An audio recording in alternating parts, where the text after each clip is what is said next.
Miguel, gracias hermanos. Vamos a orar. Antes de orar y antes de considerar el mensaje de la palabra, quiero que en esta oración incluyamos un motivo que tenemos delante de nuestro Dios, además de que en los anuncios avisaremos de las actividades de esta semana. Pero este miércoles nosotros, un servidor y nuestro hermano Miguel Luján, por 2 años, 2 meses, hemos estado yendo a compartir a la casa, al hogar de nuestra hermana Mirna Salinas, ahí en Misión.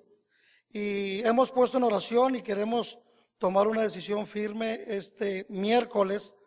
Los hermanos que nos reunimos en esa célula, porque es una célula, cuando dejamos de tenerles aquí, allá continuamos, esa no se cerró los miércoles, de cerrarla en la casa para abrirla en un lugar público. Y entonces este miércoles estamos convocando a un ayuno a los hermanos que se reúnen ahí. Algunos son de Reynosa, otros viven en el lado americano. Entonces estamos convocando para ayunar este miércoles. El ayuno lo levantaremos ahí en la casa a las 7 de la tarde, como cada semana, para que el Señor nos confirme el abrir un lugar público los mismos miércoles a la misma hora. Por espacio de 2 horas en algún lugar público. Entonces les pido que oremos. Si usted se quiere sumar al ayuno, lo invitamos a que lo haga, como lo hemos practicado en las ocasiones anteriores. Y si desea acompañarnos, pues va a Misión, nos decimos dónde es la dirección. Si el Señor así lo confirma, sería ya este último miércoles el cual estemos en esa casa, en ese hogar, para que el otro miércoles de la semana que entra estemos en un lugar público compartiendo la palabra de nuestro Dios. Así que los invito, los convoco a ayunar y a orar por este motivo y que el Señor nos confirme. Ya les diré el jueves que tenemos culto, que resolvimos y cuál es mi inquietud. El jueves les digo cuál es mi inquietud, ¿verdad? En ese aspecto, pero no queremos ser rebeldes a la visión de nuestro Dios en cuanto a seguir predicando su palabra. Oremos. Nuestro buen Dios, una vez más alabamos y bendecimos tu nombre. Te alabamos, te agradecemos por esta oportunidad. Gracias por la disposición, la obediencia de cada uno de mis hermanos y hermanas, de un servidor, a congregarnos en tu santo templo para alabarte, para bendecirte, para glorificarte, para reconocerte como nuestro Dios, como nuestro Señor, para darte la honra y la gloria. También, Padre, para alimentarnos de tu palabra. Padre, rogamos que quites cualquier estorbo, pero que lo que esté en nuestra parte, nosotros nos hemos impedidos para recibir el mensaje de tu palabra el día de hoy. En Cristo Jesús. Amén. Pueden sentarse, hermanos, gracias.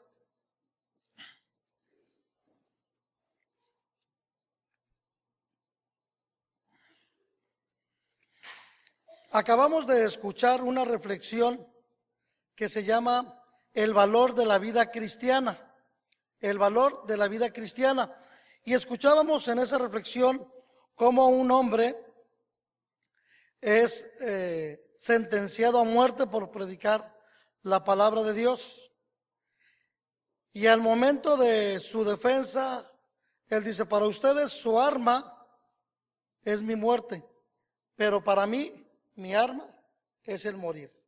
Y entonces, todos los mensajes que ya están circulando, la gente preguntará, este hombre selló el mensaje con su sangre, y van a poner más interés en él. Eso permitió que no fuera ejecutado, pero eso no invalidó las palabras de que el mensaje siguiera circulando y fuera escuchado continuamente. El día de hoy, en la semana, tenía una experiencia muy particular cuando Miriam me compartía esta reflexión y me emocionaba porque le decía yo, y no me emocioné, me conmoví, ¿verdad? Y dice, ¿por qué te conmueve tanto la historia? Le dije, es que de eso voy a predicar el domingo, le dije. De eso voy a predicar. Ya se terminaron una serie de sermones, predicó nuestro hermano Miguel Luján. En el último domingo dije, no voy a iniciar una serie el día de hoy en particular. Le dije, y yo quiero hablar el Señor me ha dicho que hable sobre el valor de ser cristiano. La reflexión se titula El valor de la vida cristiana. Pero el día de hoy yo quiero compartir con ustedes el valor de ser cristiano. Y yo quiero hacerle algunas preguntas que van a servir de fundamento para escudriñar 4 citas bíblicas, de la cual ya hemos dado lectura. La primera en el capítulo número 1 de Job. 4 lecturas bíblicas que consideraremos en el libro de Job, en el libro de Nehemías, en el primer libro de Reyes y en la carta del apóstol Pablo a los romanos, que en su momento les iré indicando. Las preguntas son las siguientes. Considérenlas y espero que en el mensaje de la palabra de Dios usted pueda contestar correctamente, o como en los exámenes, una segunda oportunidad, tenga una oportunidad de cambiar su respuesta si no es la mejor. La primera pregunta es precisamente relacionada con el tema. ¿Cuánto valora usted el ser cristiano? ¿Cuánto valora? ¿Se ha puesto a pensar lo que significa para usted? Para usted, para nadie más. No para el mundo, no para la gente, no para su pareja, su esposa, su esposo, para sus hijos, no. Para usted este es un asunto 100% personal. Aunque tocaré temas de carácter colectivo, de la vida de iglesia, la pregunta todo el tiempo en el mensaje de hoy será individual. ¿Cuánto valora usted el ser cristiano? La pregunta no es cuánto valora usted la salvación. La pregunta no es cuánto valora el sacrificio de Cristo, no. ¿Cuánto valora el hecho de que usted es cristiano? Que usted ya tiene esa categoría, esa calidad. Aunque no es el énfasis, nos ayuda mucho también para ilustrar el pensar cuánto valora usted el ser miembro de una iglesia, de ser miembro del cuerpo de Cristo, en lo general, o sea, el cuerpo de Cristo, la iglesia universal, la iglesia que alaba y bendice el nombre de Dios alrededor del mundo. ¿Cuánto valora usted? ¿O es algo más? O sea, ¿qué lugar ocupa el pertenecer al cuerpo de Cristo? En un sentido más específico y más particular, ¿cuánto valora usted el pertenecer a una iglesia local? Sin perder el enfoque que hablar de una iglesia local es seguir hablando del cuerpo de Cristo, seguir hablando de la familia de Dios. Porque del valor que usted le dé a esa vida cristiana suya, a ese cristianismo, de eso va a depender sus decisiones. Yo creía, pero ahora ya no lo creo, yo creía que todos hacíamos las cosas pensando en darle lo mejor a nuestros hijos. Yo pensé que ese era el pensamiento normal. Bueno, pensamos diferentes, pero cada quien en nuestras diferencias creemos darle lo mejor a nuestros hijos. Yo ya no pienso así. Ya no pienso así porque a medida que yo crezco como ser humano, como persona, a medida que conozco más la palabra del Señor, a medida que me conozco más a mí mismo y voy corrigiendo mis errores, buscando sinceramente y temerosamente ser mejor delante del Señor, me doy cuenta que hay quienes simple y sencillamente no lo hacen. Y sé que no lo hacen porque cuando vienen situaciones en las que hay que tomar decisiones, no saben tomarlas o toman la decisión equivocada. Tengo que preguntarle si voy de lo general a lo específico y a lo personal, o de lo personal a lo colectivo, en los dos sentidos. ¿Cuántos de ustedes en este momento se sienten, si fuera un sentir, o tienen la plena certidumbre de que son miembros de esta iglesia, o solamente son miembros de la congregación? No creo que necesite explicar la diferencia, ser miembro de la iglesia, del cuerpo de Cristo, del pueblo de Dios, un ladrillo más del edificio de Dios, y ser miembros de una congregación. ¿Cuántos tienen esa convicción de ser miembros de esta iglesia? de esta iglesia local o cuántos se consideran solamente miembros de la congregación. ¿Por qué? Porque hay dos situaciones que se dan en nuestra vida, en todas. Hay dos situaciones que se dan muy regulares, pero que sin duda en algún momento de nuestra vida se van a acentuar, sea para bien o para mal. Y cuando se acentúan, son esos eventos que marcan nuestra vida. ¿Cuáles son esas dos situaciones y a cuál acentuar me refiero? Si el día de hoy se escribiera un libro de su vida, ¿cómo sería usted recordado? ¿Cómo o por qué? ¿O qué evento aparecería? O si su vida, o un evento de su vida, no toda, pero un evento, apareciera en la Biblia, ¿qué aparecería en la Biblia de su vida? ¿Cómo sería usted recordado y cómo sería distinguido? Y esos dos eventos que suceden en nuestra vida están registrados en la Biblia. ¿Quién le quiere poner por nombre a su hijo Judas? ¿Qué pensamos cuando pensamos en Judas? Pues el que traicionó a Jesús, pero no es el único Judas, hay Judas buenos. Sí, hay una carta de Judas, que muchos no la leen porque piensan que es de Judas, el que traicionó a Jesús, ¿verdad? Sí, ahí está en la Biblia, el libro, el nombre de Judas, pero cuando usted, ¿por qué nadie le pone Judas a su hijo? Pues no, porque no nos recuerda nada agradable. Inclusive vamos a marcar la vida de nuestro hijo si le pusiéramos así. Entonces, cuando su nombre se pronuncia, cuando alguien pronuncia su nombre, ¿qué se le viene a la gente que es o quién es usted? ¿Qué provoca su nombre en la reacción de los demás?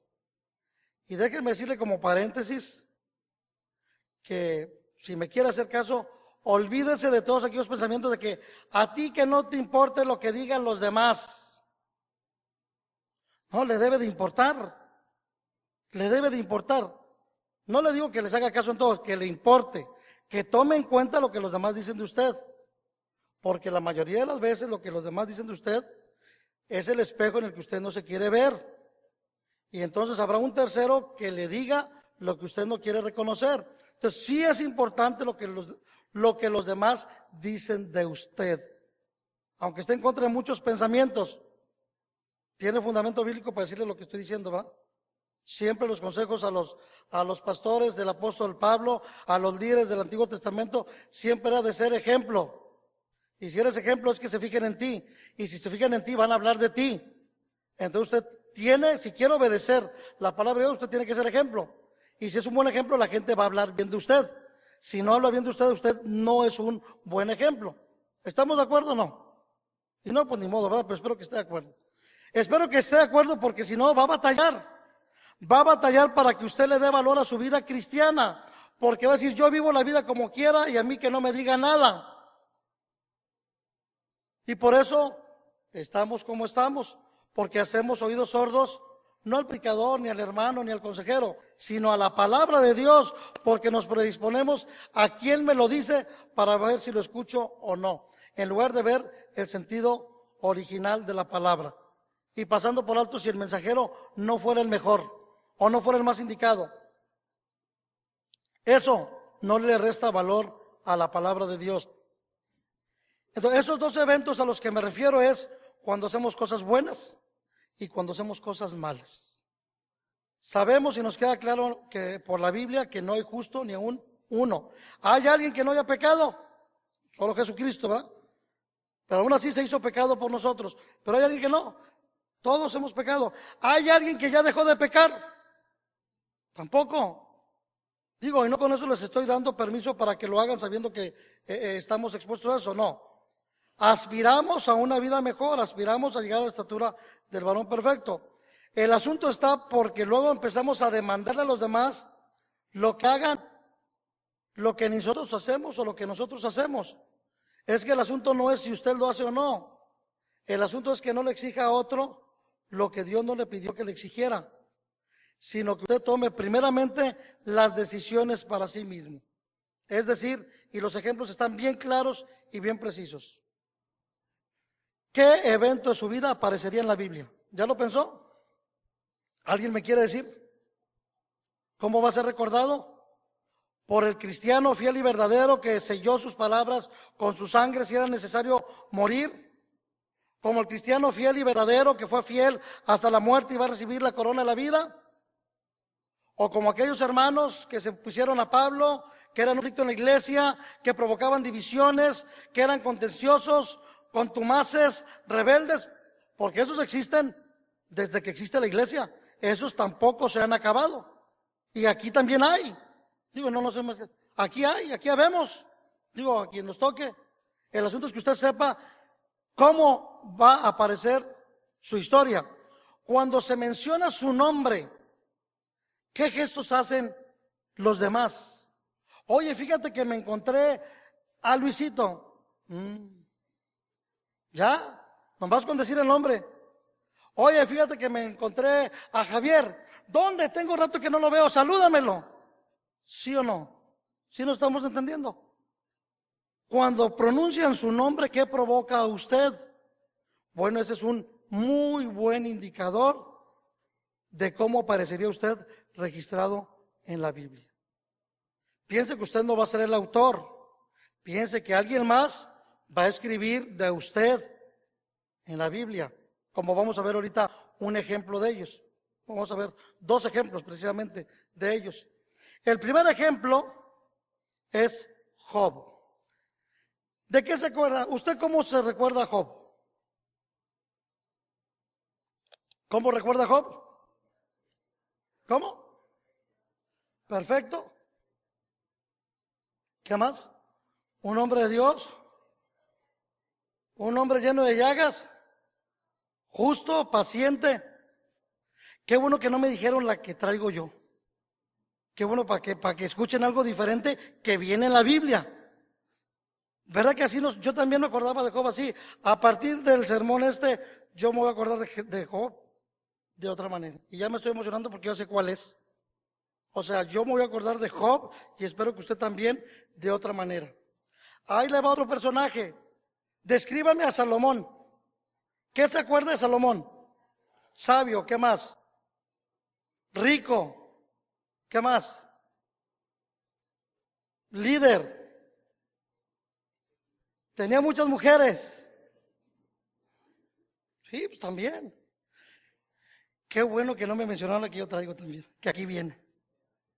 Porque desde entonces, lo siento por Salomón, ya no me voy a acordar de él como me acordaba antes. Lo siento por Salomón. De Job y de Salomón ya no vuelven a ser lo mismo para mí a partir del mensaje de hoy. Sin dejar de ser quienes ellos fueron. Sin dejar de ser quienes ustedes han descrito. El capítulo número 1 nos describe a un Job que ustedes ya me lo dijeron. Justo, piadoso, temeroso de Dios. Es más, hasta Dios lo presumía. ¿Ya consideraste a mi siervo Job? Era un siervo. No me dice el libro de Job que Job fuera pastor, ni presidente de la república, ni que fuera líder religioso. Dice que era un hombre rico, un hombre temeroso de Dios, con muchos bienes. Y la evidencia del texto nos dice que él tenía una comunión con Dios, tenía una formación religiosa, tenía una formación espiritual. ¿Usted la tiene? ¿La tiene o no la tiene? Si la tiene, pues, o no ha leído la Biblia, o no viene a la iglesia, o no canta. Sí, o sea, hasta ahí somos como Job. Donde ya empezamos a batallar a ser como Job es a experimentar lo que él experimentó. Pérdida total de sus bienes. Pérdida casi total de su familia. ¿Por qué casi total? Le quedó la esposa. Y de ahí salen muchos chistes que hoy no voy a decir ninguno. Nomás este. Y la pérdida casi total de su salud. ¿Quién se atrevería a pedirle a Dios a pasar la experiencia que Job pasó? Yo no, ¿verdad? Yo les confieso, yo no.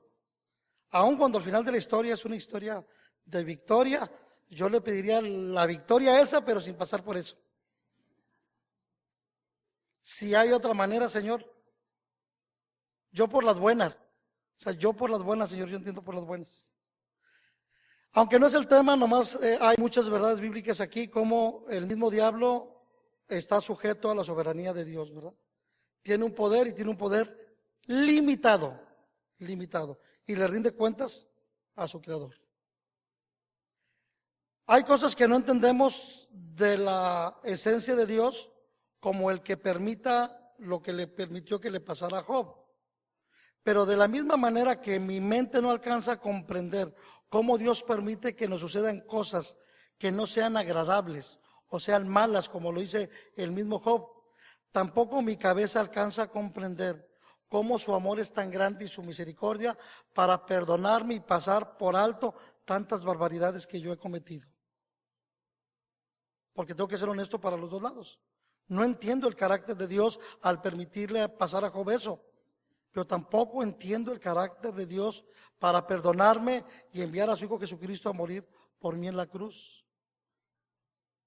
Job nos muestra, después de todas estas calamidades que él sufrió, versículo 19, la última noticia de ese capítulo: y un gran viento vino del lado del desierto y azotó las 4 esquinas de la casa, la cual cayó sobre los jóvenes y murieron, y solamente escapé yo para darte la noticia. Era toda una tragedia. ¿Qué considera usted una tragedia en su vida?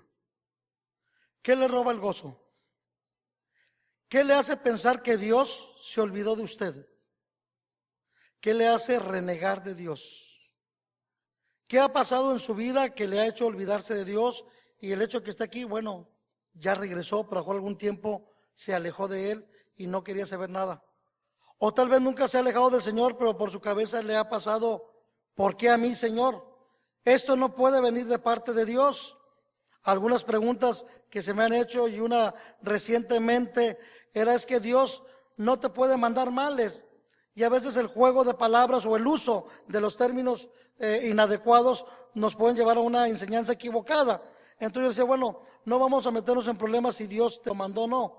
Yo lo dejaría al tamaño que Dios lo permitió, porque sigue siendo soberano. Y si tú tienes una enfermedad, Dios permitió esa enfermedad. Si tú tuviste un problema, Dios permitió eso. Pero sin embargo también veo la reacción de las personas, como por que a alguien se le hace una mala cara, ya no quiere saber nada, a veces de Dios, o a veces no. Con Dios sí se siguen entendiendo, pero con la iglesia ya no quiere nada, o con esta familia. ¿Y cuántos otros hermanos y hermanas, y literalmente, porque es representativo, han padecido el cáncer y han salido victoriosos, y aún con un diagnóstico negativo siguen glorificando el nombre de Dios? Entonces la diferencia no la hace la gravedad de la falta, la gravedad del padecimiento. La diferencia no la hace la gravedad de lo que nos está pasando. La diferencia la hace su relación con Dios. La diferencia la hace cuánto valora usted el ser cristiano. Por eso es que estamos hablando del valor de ser cristiano. ¿Cuánto valora usted lo que ahora tiene, lo que ahora posee por la gracia de Dios, comparado con las miserias de este mundo? Y sabemos que el amor de Dios es más grande, sí. El amor de Dios no es problema. El problema es si usted echa mano de ese amor, si usted se cobija bajo ese amor, porque si no lo hace así, no le va a alcanzar para ninguna situación. Versículo 20, entonces Job se levantó, rasgó su manto y rasuró su cabeza y se postró en tierra. Todo eso es señal de que estaba de luto. ¿Y qué hizo? Adoró. Ese es el Job que quiero que usted se acuerde, pero no es la descripción a la que me quiero referir. Dice, y adoró, viene enseguida. Y dijo, desnudo salí del vientre de mi madre, y desnudo volveré allá. Jehová dio y Jehová quitó. Sea el nombre de Jehová bendito. Hasta ahí Job estaba viviendo la pérdida de sus bienes materiales, que aquí se quedan, y estaba experimentando la pérdida de su familia, que como decimos, la tenemos prestada. Es una expresión para hacer referencia que no forman parte de la eternidad. La eternidad es una situación personal con nuestro Dios. Hasta ahí él está hablando de las cosas materiales y de su familia. Jehová dio y Jehová quitó. Él es el dueño. Yo nomás era un mayordomo. Yo soy un siervo de él. En todo esto, ¿qué pasa? En todo esto no pecó. No dice que Job no fuera pecador, como usted y como yo. Dice que en todo esto que estaba pasando, en todo esto que él estaba experimentando, no pecó Job ni atribuyó a Dios despropósito alguno. Fíjese la facilidad con la cual usted y yo podemos pecar cuando no estamos de acuerdo con lo que Dios hace o con lo que Dios permite en nuestras vidas. No atribuyó Dios despropósito. El solo pensar que Dios se equivocó en que me esté pasando lo que estoy pasando, ya es una forma de pecar en contra de Dios, porque desapruebo lo que Dios está haciendo en mi vida. El primer principio que nos enseña Job es que no importa qué tan grande sea tu necesidad, ni qué tan grave sea tu padecimiento, que te impida adorar a Dios. No importa qué tan grande sea tu necesidad, ni qué tan grave sea tu padecimiento, que te impida adorar a Dios, de tal manera que esa situación desagradable no te lleve a pecar en contra de Dios. Y eso es lo que Job me enseña. ¿Qué situación difícil, desagradable o de desacuerdo puede usted estar pasando que le impide adorar a Dios y que le impide querer ya nada con Dios, nada con nosotros, nada con los hermanos, nada con la familia de Dios? En todo esto no pecó Job. Si Job lo pudo hacer, usted y yo lo podemos hacer, porque dudo que alguno de nosotros hayamos experimentado las desgracias que experimentó Job. Por eso esta no es una enseñanza aislada, es un fundamento de la fe cristiana. Porque después de esto viene otra vez el encuentro. ¿Y qué dice Satanás? Sí, pues ya le quité todo, pero no tocaste su carne. ¿Y qué dijo Dios? Toca su cuerpo, pero no toque su vida. No teman al que puede matar el cuerpo, porque él no puede matar el alma. Solamente Dios tiene esa potestad. Y entonces toca el cuerpo de capítulo 2, toca el cuerpo de Job, versículo 6, capítulo 2, y Jehová dijo a Satanás: he aquí, él está en tu mano, mas guarda su vida. Salió Satanás de la presencia de Jehová, hirió a Job con una sarna maligna desde la planta del pie hasta la coronilla de la cabeza. Tomaba Job un tiesto para rascarse con él y estaba sentado en medio de ceniza. Por si no hubiera sido poco, por si no hubiera sido suficiente, por si hubiera sido poco lo que ya estaba pasando. Entonces le dijo su mujer: ¿aún retienes qué? Oh, qué palabra tan tremenda. Job era un hombre íntegro.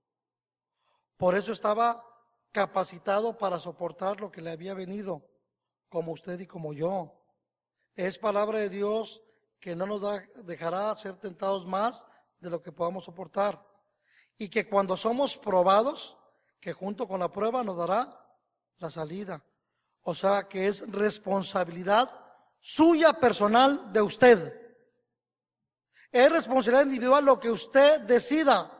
No estamos exentos de ser influenciados por los demás, Pero sea para bien o sea para mal, es su decisión lo que va a marcar su vida.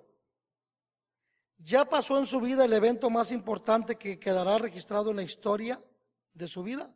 ¿O está por suceder? ¿Le falta algo más por vivir?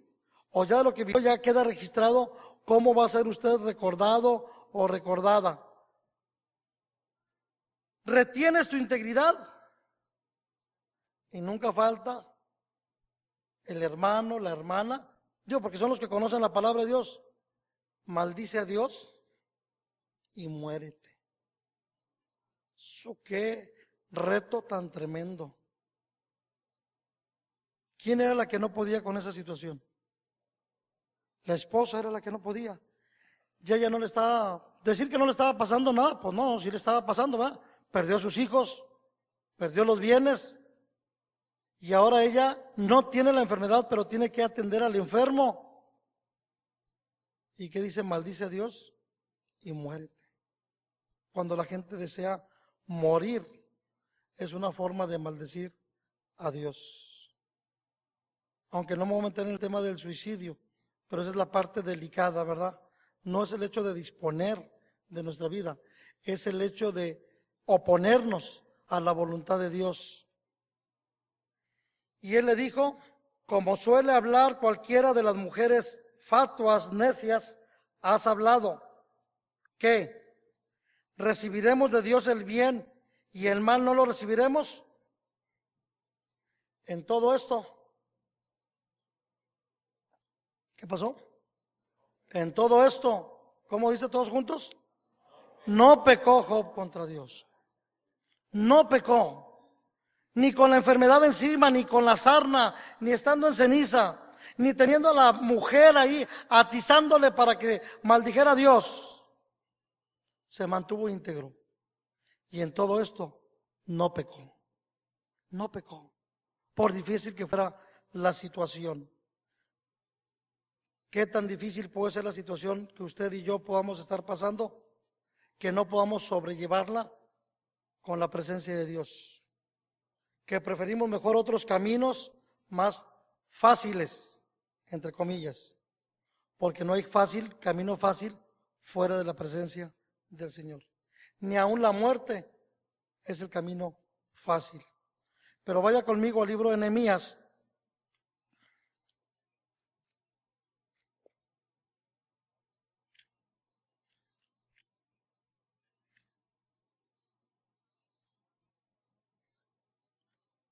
Capítulo 13.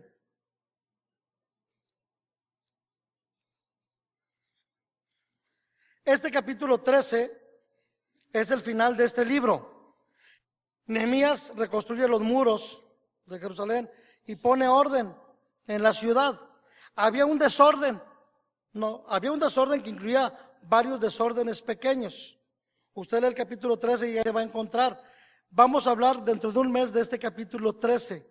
O a lo mejor antes, voy a checar la agenda, pero por los principios que vienen ahí, incluyendo el asunto del diezmo y la ofrenda y el desorden que había en el templo, porque se habían dejado de hacer cosas que nunca debieron dejarse de hacer. De eso vamos a hablar. Sí está comprometido en unas semanas más. Ya los levitas ya ni ejercían el sacerdocio, no había dinero en el templo, ya se habían ido a su heredad, que era parte de lo que le comentaba a César hace rato, ya no habían cumplido el llevar los diezmos, entonces cada quien tenía que buscarle por su lado. Dentro de este contexto, también un desorden, porque los israelitas se habían casado con mujeres gentiles, sí, ya se habían revuelto con inconversos. Y dice el versículo 23, vi asimismo en aquellos días a judíos que habían tomado mujeres de Asdod, amonitas y moabitas, y la mitad de sus hijos hablaban la lengua de Asdod, porque no sabían hablar judaico, sino que hablaban conforme a la lengua de cada pueblo. Lo vamos a ver, les digo, en un mes, no más de un mes. Y reñí con ellos, los maldije y herí a algunos de ellos, y les arranqué los cabellos, o como dicen en México, le arrancó los pelos, literalmente. y les hice jurar diciendo, no daréis vuestras hijas a sus hijos, y no tomaréis de sus hijas para vuestros hijos, ni para vosotros mismos. Un paréntesis, ese es un desorden de la gente. Cuando yo le pregunto si usted se siente miembro de esta iglesia local, pero empezamos, ¿cuánto valora usted el cristianismo?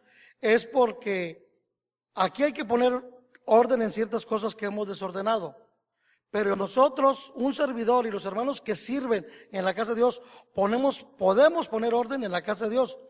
Pero donde no podemos poner orden, porque no tenemos autoridades, en su casa. O sea, no nos podemos meter en su casa, pero aquí sí. Por eso cuando a alguien se le dice que no en algo, como palomita, ¿verdad? O sea, truena. Truena. ¿Por qué? Porque no les pueden decir nada y se ofenden. Nehemías no tuvo problemas para poner orden en la casa de Jehová. ¿Por qué? Dice Nehemías, ¿por qué estoy haciendo esto? ¿Por qué me pongo en este plan? Versículo 26. ¿Cómo empieza el versículo 26? Ok, no más. ¿Cómo dicen las primeras dos palabras? Pero es pregunta, ¿verdad? Pero es pregunta, no es afirmación. Versículo 26, lo leo. ¿No pecó por esto Salomón, rey de Israel? Es una pregunta retórica. ¿Cuál es la respuesta? Una pregunta retórica es, ¿no pecó Salomón, rey de Israel, por esto? La respuesta es, sí, sí pecó. Sí, sí pecó. ¿No pecó esto Salomón, por esto Salomón, rey de Israel? Bien que en muchas naciones no hubo rey como él, que era amado de su Dios, y Dios lo había puesto por rey sobre todo Israel. Aún a él le hicieron pecar las mujeres extranjeras. Sí, sin cometer ninguna herejía, ¿verdad? No me convence la expresión. Le hicieron pecar, pobrecito. Le hicieron pecar, o sea, la culpa la tienen las mujeres extranjeras. Claro, no está mal escrito, o sea, forma parte de ese pecado. Primer libro de Reyes, capítulo número 11. Primer libro de Reyes, que es la tercera cita, capítulo 11, versículo 1. Pero el rey Salomón amó, además de la hija de Faraón, a muchas mujeres extranjeras, a las de Moab, a las de Amón, a las de Edom, a las de Sidón y a las Eteas, gentes de las cuales Jehová había dicho a los hijos de Israel, no os llegaréis a ellas, ni ellas se llegarán a vosotros, porque ciertamente harán inclinar vuestros corazones tras sus dioses. A estas pues se juntó Salomón con amor. Hago una pausa en este versículo, aunque voy a seguir leyendo. Fíjense que el pecado es haberse juntado con mujeres a las cuales tenía prohibido. Ese era el pecado. Pero la consecuencia grave era que por involucrarse con estas mujeres lo iban a hacer inclinar su oído a los ídolos. El pecado ya estaba cometido y la consecuencia grave es lo que sigue. Estoy asombrado, me estremezco un poco, aunque no se exprese físicamente, pero ayer escuché una historia. Ayer escuché una historia de un hombre, me la contó él. Me la contó él. No, estaba conmovido. Dijo, se acercó a mí, dijo, me saludó. Dice, yo nací en el Evangelio. Es más, tengo un hermano que es pastor. Yo me asombré lo que me estaba platicando porque yo lo conocía a él. O sea, sabía quién era, pero no sabía nada de lo que me estaba diciendo. Todo era nuevo para mí. Yo nací en el Evangelio, yo conocí el Evangelio. Mi hermano es pastor. Mi papá se separó de mi mamá, pero luego se volvieron a juntar. Y mi papá ya es pastor. Pero él se casó con una mujer no evangélica y ahora sirve a esos dioses ajenos. O sea, yo no podía sobrellevar estar escuchando eso ayer cuando este sermón ya estaba preparado. Y estar escuchando eso. Primero la reflexión que Miriam había seleccionado.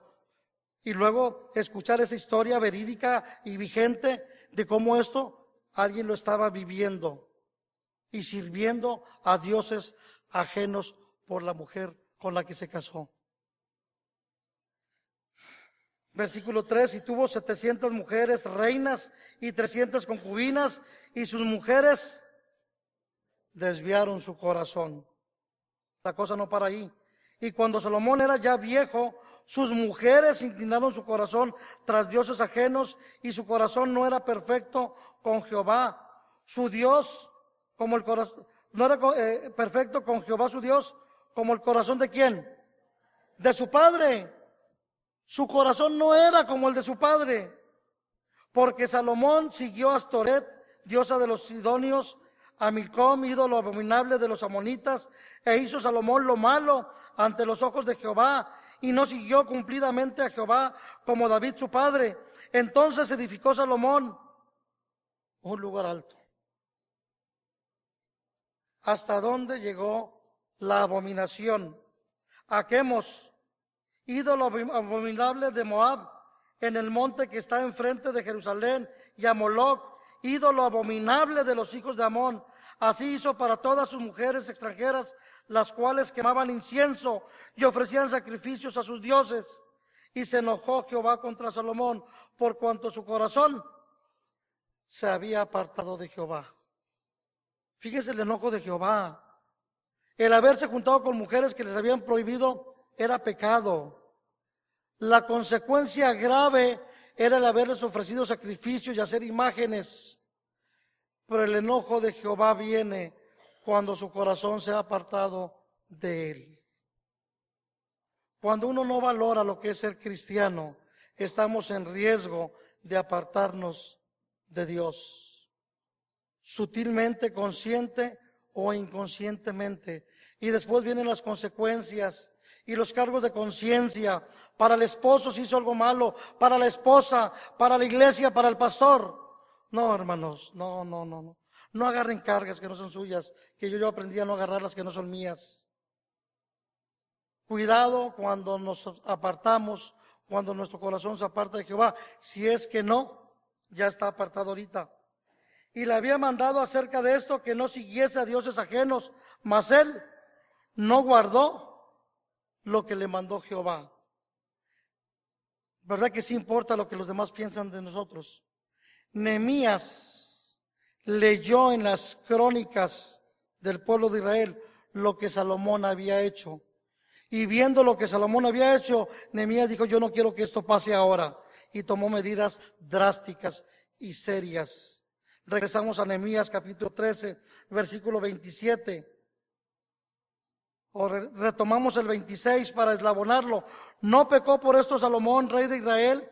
Bien que en muchas naciones no hubo rey como él, que era amado de su Dios, y Dios lo había puesto por rey sobre todo Israel. Aún a él le hicieron pecar las mujeres extranjeras. ¿Y obedeceremos, pregunta Nehemías, a vosotros para cometer todo este mal tan grande de prevaricar contra nuestro Dios, tomando mujeres extranjeras? Y uno de los hijos de Joiada, hijo del sumo sacerdote Eliasib, era yerno de Sanbalat, horonita. Por tanto, lo ahuyenté de mí. Acuérdate de ellos, Dios mío, contra los que contaminan el sacerdocio y el pacto del sacerdocio y de los levitas. Los limpié, pues, de todo extranjero, y puse a los sacerdotes y levitas por sus grupos, a cada uno en su servicio. Y para la ofrenda de la leña en los tiempos señalados, y para las primicias. Acuérdate de mí, Dios mío, para bien. Segundo principio de los dos que le dije.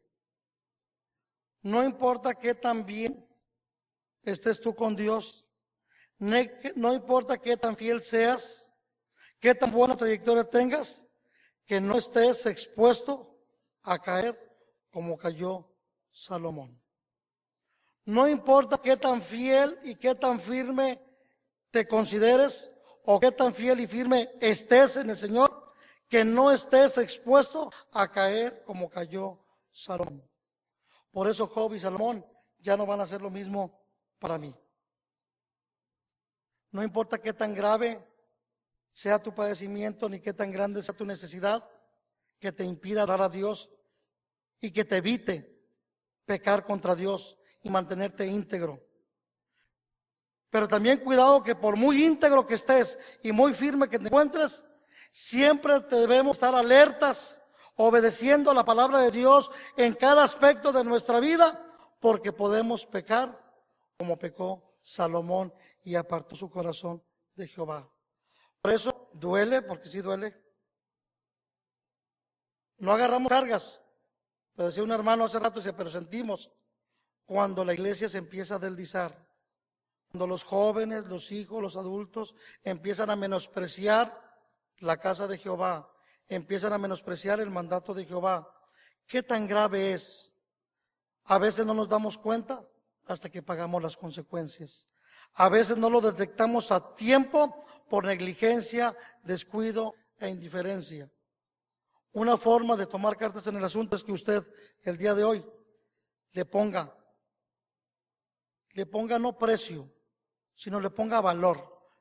Ponerles considerar cuánto vale que usted sea cristiano, cuánto vale lo que se ha tenido que abstener, no como un sacrificio de las cosas mundanamente agradables, para aspirar a una mejor conciencia delante del Señor y luego desperdiciarlo y luego echarlo, volver, dice el apóstol, volver como la puerca lavada